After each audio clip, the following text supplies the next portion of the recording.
Hey everybody, good morning. It's Chris here. Ready to read the daily reflections, right? For those of you who are new, what we do here, what I do here, what we do. I mean, if you're watching this, we're doing it together. I was reading the daily reflections, which is a recovery reflection book that we every day has a new entry. And so today we're gonna do our entry for today. And today's July 5th. And usually I have my book, I'll show it to you, but right now I'm reading it from my little Chromebook here. So if you can just Google it if you don't have a book, or if you want to buy the book, that's cool too. You can just look it up. It's called Daily Reflections. All right. So today's July 5th, and our entry says, "A new direction. Our human resources, as marshaled by the will, were not sufficient. They failed utterly. Every day is a day when we must carry the vision of God's will into all our activities." And that's from Alcoholics Anonymous, page 45 and 85, right? I hear talk of the weak-willed alcoholic, but I am one of the strongest-willed people on earth. I now know that my incredible strength of will is not enough to save my life. My problem is not one of weakness, but rather of direction. When I, without falsely diminishing myself, accept my honest limitations and turn to God's guidance, my worst faults become my greatest assets. My strong will, rightly directed, keeps me working until the promises of the program become my daily reality. That's good. That's good. They're always good. You know what? I always say that they're good every day, because something's happening in this season where I'm reading them, and the message I get is totally different than the message that I got 2 years ago, or 5 years ago, or 10 years ago when I started reading these books, right? So for me to be here with you guys, taking the courage to make these videos, not knowing what direction they will take, where are we going with this? I don't know. I just know that I'm making these videos, right? So thank you for listening. And today we're talking about a new direction, right? Today, maybe that's why they're different. Maybe that's why they ring different, right? Is because we're taking a new direction, right? So it talks about will, right? So when I used to drink alcoholically, right? When I first drank, people were worried if I was drinking too much, or how crazy I was gonna get, or if I was gonna end up in jail or hurt somebody or hurt myself, right? People weren't worried about that. They're like, "Oh no, he's cool, man." But as my disease progressed, people started getting worried, and they used to say things like, "Man, why can't?" They would say, "Chris, can't you see the damage that you're doing to your life? I mean, would you consider not drinking today? Would you consider just staying home tonight? Would you consider not coming to the party? Not because we don't love you, but we just think you're gonna make a mess of things." Yes, I had those people in my life, and the more that happened, the more that I isolated, right? The more that I started removing myself from life, and I'd go into this room in my house, and I'd pretty much drink myself to sleep. And in those last days, that's what my life was. I was drinking myself to sleep. I didn't even care to drug anymore. I just wanted to drink. And so before that time, though, somewhere from the time where my drinking began to that time where I would drink myself to sleep in a room, there was these little moments when I would say, I don't want to drink today. I want to give up this lifestyle, right? And I want to turn a new leaf. I want to do something different with my life. And I was able to do that a few times. One time I remember I said, like, "Man, if I'm gonna get sober, I gotta stop working on the rear walk, right?" So I started working on the rear walk. I took this really humble job at this place called Fred's Fish, and I got paid like $1 above minimum wage, which was not a lot. But all that money that I saved, I was able to get an apartment. I was able to buy myself furniture little by little, right? But within a few months, I was in heaven, right? So what happened? I didn't have a program yet. So what happened? Well, I got complacent. I didn't really have much of a life. I got bored. Started going to bars again, and jumped right back into the lifestyle, right? And then after that, I couldn't I don't remember a time that I successfully stopped drinking on my own. The willpower was there. I wanted it really bad.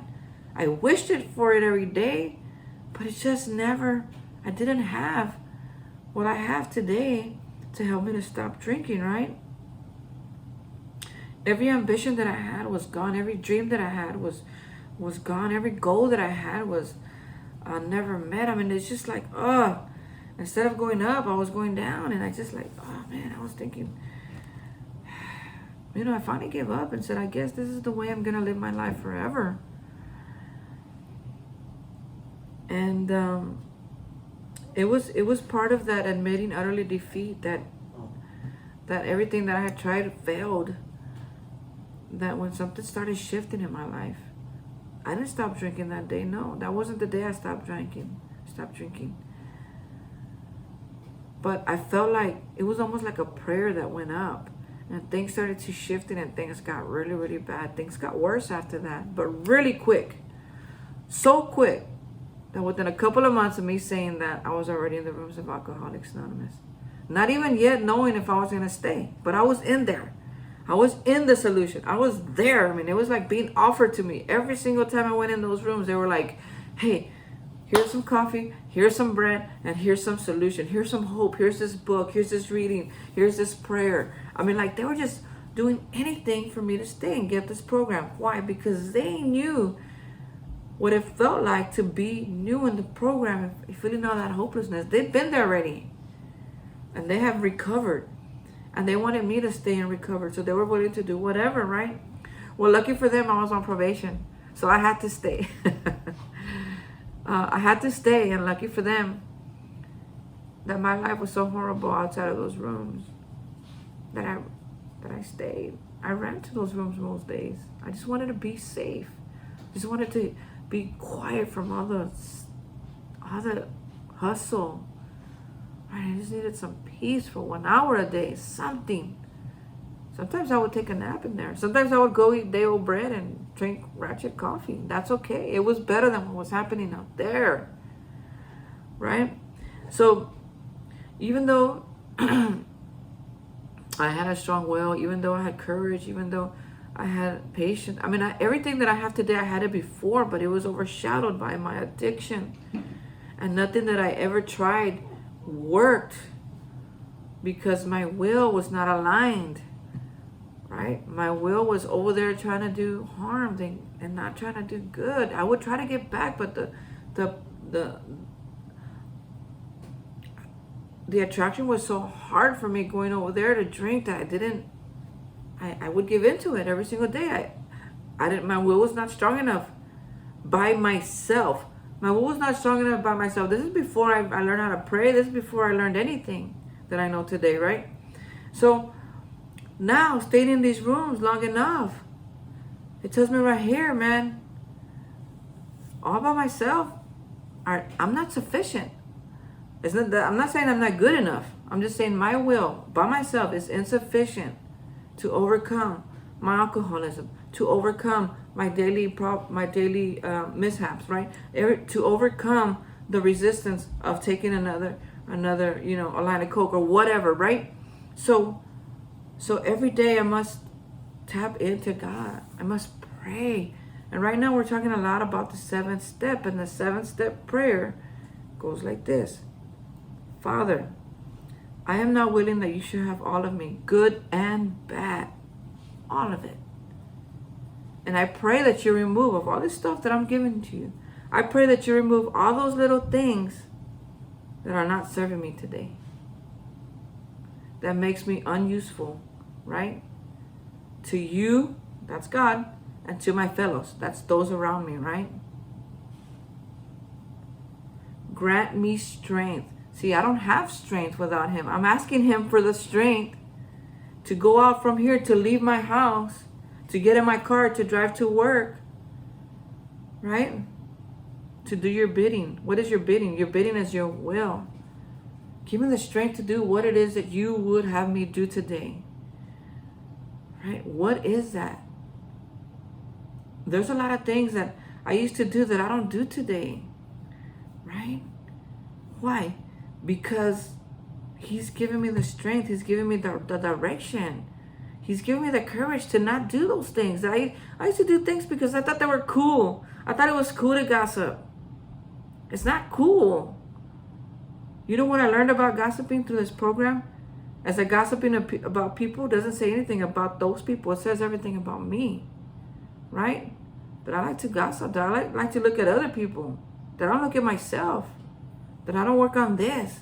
That I don't follow my dreams. Too busy talking about other people's lives, right? Well, I'm grateful that I don't have to do that today. I used to do that because it was cool. And I used to think that if I had the information that you would want to talk to me. Because I would have the information. Well, you know what? Gossip, usually, it's misinformation, people. So if you're listening to a gossip, just know that you're probably being misinformed. Because behind gossip is emotions and feelings coming out negatively, right? I feel a certain way. So let me talk about somebody so I could feel better about myself. So already that gossip is false. False, false, false. And guess what? People, the people that come for you to gossip will take your gossip and go misinform it to the rest of the world. But now, they're not just talking about that person. Now they're talking about you too. Guess what Chris told me? Right? So now they're gossiping about two people. Not just that one person. They're gossiping about you too. And I don't know, maybe some of you like living that way of life. I don't. I like my peace. I like not, even if I know stuff, I like not having to repeat it. I don't have to repeat it today for nothing. I don't have to repeat anything. Right? I'm so grateful that I got free from that. Because I was held to that even as a kid and childhood. People would tell me, man, Chris, you gossip. Man, I can't tell you anything.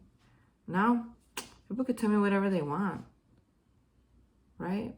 Because I know today, right, from being in this program, from having to do my fifth step, from having to get all my resentments and everybody that I was mad at, and be able to share that with them and trust them that they're not going to tell nobody. Well, by the end of the working the steps at step 12, when it was my turn to be that person, people had to know that they could trust me, and I had to be trustable. I had to be a person of trust. So now when people tell me things, it's like, I know, man, it's hard. I know, man. They just want to vent. They just need somebody to talk to. They don't even solve all their problems. Can I give them some little bit of advice, or can I pump them up? I love being people's champions. Yes, I can do that. But what else can I do? I can be someone they can trust. I can be someone they can talk to. I can be someone that they can just hang out with without being so worried about what I'm going to go say. Right? So my problem wasn't of weakness. Was not of being able to speak or not being able to hang out with people. It was of direction. I had all my intentions were misdirected. They were directed to the left. Right? Well, and to the right, right? Let's not be unequal here. There could be many wrong directions. And when I started to pray, I started to align my will. I started to align it. I started to get right here. And you don't have to do this if you don't want. When you pray, I do it. But you don't have to. Suggest it, but you don't have to. And I got aligned with my higher power. And then it didn't matter. I was so busy doing things for him that it didn't matter what other people were saying or doing. I was so busy focused on what he wanted me to do that it didn't matter. Somebody else didn't want to do that. Right? I mean, I got moved around. I've been moved around a lot since I started this program. I've been in all kinds of situations. I've been in so many good... I already had a lot of good jobs, and I still have 2 really good jobs. People who love me. I have more people who love me today than I had when I started this program. What I started to come into was people who were false, people who were fake, people who are not for me, that were against me. And the longer that I stay, the longer that I continue to connect with God. So a lot of those people just move themselves out. But now when I come across somebody and I see a red flag, I'm not afraid to just keep them, keep them kind of at a distance, and then things change, bring them in closer, take my time, get to know them for who they really are, then make a decision, then have the courage to make a decision, be true about who I am and what I want in my life. People used to tell me I'm picky. I used to take that so hard, that I was picky. And people, I'm not picky. I'll hang out with anybody. I pretty much will hang out with anybody once. And if I find out that person, I mean, like, my intuition is getting good. My gut feeling is making noise. It's making noise now. Right? And it's up to me to listen when I'm hanging out with somebody.